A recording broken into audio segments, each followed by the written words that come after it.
The Fox 61 News at 10 starts now.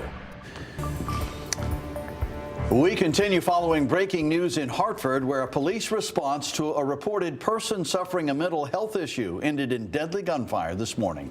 Thanks for joining us for the Fox 61 News at 10. I'm Brent Harden. And I'm Sarah Sanchez. Fox 61's Valerie Moravi joins us live from the scene on Capitol Avenue with reactions from neighbors.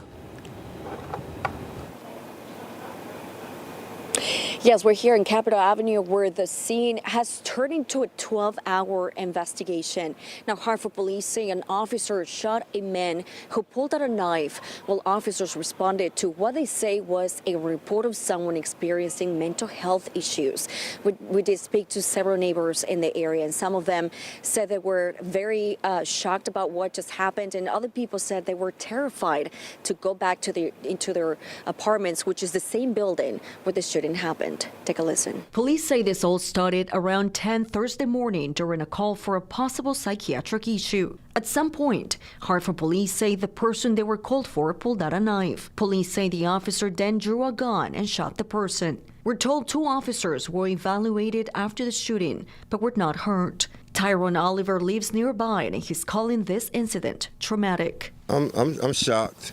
Really, it's just sad. It's unfortunate that, that person lose their life. It's just unfortunate. Meanwhile, a neighbor who did not want to be identified says this is not the first death in the area, and he questions officers' response towards the man they said was being evaluated for his mental health. It is very concerning. Cops are trained by experience. How do you observe someone coming at you?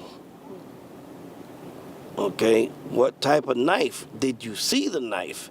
Is it visibly clear? What I would like to say is I think that better approaches need to be utilized from the Hartford Police Department when it comes to engaging people with mental illness. As the investigation continues, the identity of the man has yet to be released. The Inspector General is now taking over the case and will keep you updated as we gather more details. Reporting live in Hartford, Valerie Moravi, Fox 61. Thank you, Valerie. Also breaking tonight, Rocky Hill has lifted the unsafe structure order for Building 200 at Concierge Apartments. This means tenants can safely return. Inspections have cleared the building for them to come home now, but still there are temporary limitations for the garage and carport. There's still work needing to be done there. Air quality testing for asbestos in buildings 100, 200, and 300 showed levels well below state safety standards, we're told. And work's still ongoing in buildings 100 and 300, but Rocky Hill's mayor says today's update marks an important step toward getting people back into their homes safely.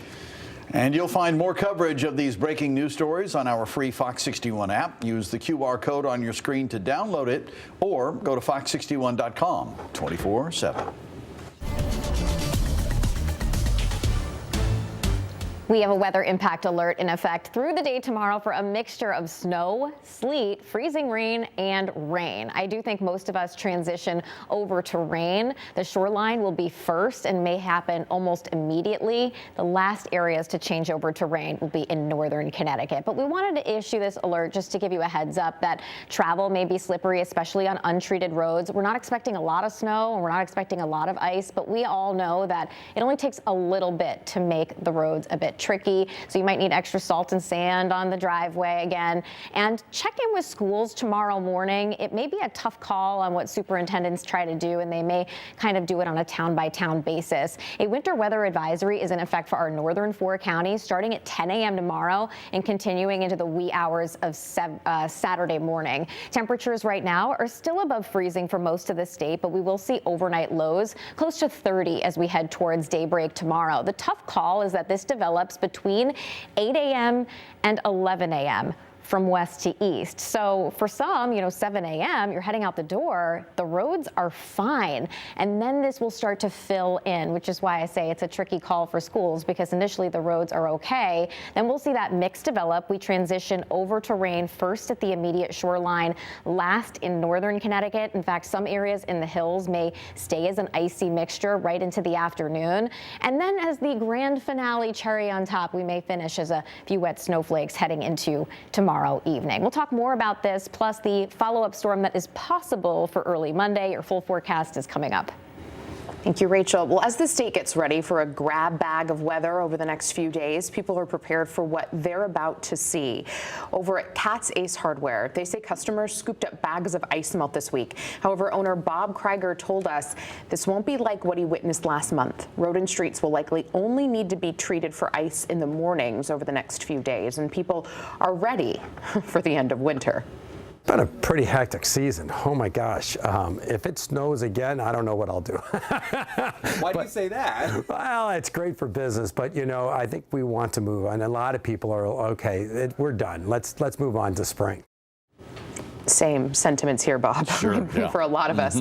The Connecticut Department of Transportation tells us it will activate winter crews if needed, but asks drivers to slow down tomorrow. Give yourself some extra time to get where you need, and give those crews out there plenty of space to work. Tonight, Fox 61's confirmed a couple who died after they fell through ice while walking their dog in Cape Cod spent most of their life here in Connecticut. According to their obituary, Kathleen Butcher and her husband Gerard were high school sweethearts in West Hartford. Kathleen later became a teacher at Bugby Elementary School, where she spent 20 years in the classroom.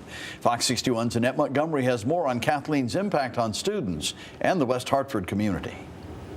West Hartford Public Schools say they're deeply saddened by the sudden passing of Kathleen, affectionately referred to as Kit. They say she had a profound impact on her students, and this loss will be felt way beyond Bugby. A loss that's felt way beyond this campus. That's how the superintendent of West Hartford Public Schools described the loss of 71-year-old Kathleen Kit Boucher. She died after police say she and her 72-year-old husband Gerard, who went by Jerry, fell through the icy waters of Bees River in Eastham, Massachusetts. Kathleen was a teacher at Bugby Elementary School for 20 years, according to the superintendent, before she retired in 2008. And before Eastham police say she and her husband moved to Cape Cod 18 years ago. Police responded to reports of a loose dog just before 9:10 a.m. on Valentine's Day and heard a scream from the water. Police say officers tried to save Kathleen, but conditions made it hard. A very difficult situation to navigate. It was hard for the first responders to navigate the ice out there also and getting out there, so stay off the ice. Kathleen was found under the ice and pulled from the waters just after 11:10 a.m. She was pronounced dead at the scene, according to police, and as of Thursday, Jerry has still not been found. Kathleen and Jerry knew each other since they were 15 years old and were high school sweethearts at Northwest Catholic in West Hartford. According to their obituary, Jerry spent his career at Connecticut Natural Gas. He was also known to show up with warm meals and coats for Hartford families whose service had been disconnected. In West Hartford, Annette Montgomery, Fox 61. Well, 5 children are recovering after a school bus crash in Vernon today. Police say the bus crashed with a work van around 3:30 this afternoon at Route 83 and Pleasant View Drive. 5 of the 6 students on board were hurt, along with the bus driver and the driver of the van. But officials say all of those injuries are minor and everyone is expected to be okay. The bus was carrying students from Skinner Road School. Route 83 has since reopened. In Ansonia, a man's accused of crashing into a marked police cruiser with his car while under the influence. This was on Valentine's Day. Police were investigating a crash on Elm Street when their cruiser was hit. Officers say Angel Sosa was behind the wheel but took off. During his arrest, they say they found 3 loaded handguns in the car. Sosa's out on bond and is due in court next week. A debate over privacy and public safety is unfolding in Windsor. Town leaders have voted to shut down license plate reader cameras, citing concerns over data control and oversight. Fox 61's Jalen Anderson explains what led to the decision and what comes next as the town negotiates with the vendor. Town leaders I spoke with say they chose to put a pause on the license plate readers to take some time to reevaluate how the system operates.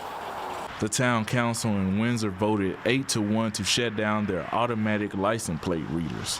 Town leaders say for the past year, people have been voicing their concerns over privacy, data access, and question if Windsor truly had control over how the data collected from the license plate readers was used. In a statement shared to Fox 61, Mayor Nuchet Black-Burke says this pause is intended to provide time to address contract language regarding data sharing of collected information by the private vendor. Ken Ehrman is a longtime local of Windsor and says he learned about the license plate readers through a neighbor. He says he's concerned about the checks and balances of the information being collected. There is no accountability for how they use that data, and they have used the data to help ICE in other jurisdictions. And so really it came down to a privately owned company that is for profit was holding on to our data. While the cameras have been shut down, the town still has an active contract with Flock, who supplied the cameras. Ehrman hopes that if the town gets to talk with Flock officials, they can come to a compromise. If we were to continue with this with Flock or a different vendor, that if the data being gathered is searched and within a day, a couple of days, some very short period of time, if it doesn't hit, as in something very important, a critical crime, that it would be permanently deleted. Town officials noted that the vote to turn the cameras off was to ensure that when used, they reflect Windsor's values and the community can entrust in them. When asked about how the shutdown of the cameras will impact local law enforcement, Town Council member Ojala Naeem responded in a statement to Fox 61 saying, "I want to make sure our police department has the tools, technologies, and support they need to keep us safe. But public safety and civil liberties are not mutually exclusive. They must coexist." Fox 61 reached out to Flock Safety, but we have yet to receive a response. Town officials say the next step is to negotiate with Flock to gain a better understanding on how data is used with the license plate readers. In Windsor, Jalen Anderson, Fox 61. We're following breaking news from the entertainment world tonight. Actor Eric Dayne has died at the age of 53. Dayne's death comes nearly 1 year after he publicly announced his ALS diagnosis. Dayne is best known for his roles as Dr. Mark Sloan, also known as McSteamy on Grey's Anatomy, and Cal Jacobs on Euphoria. His loved ones say he spent his final days with his wife and 2 daughters, and he advocated for ALS awareness until the end.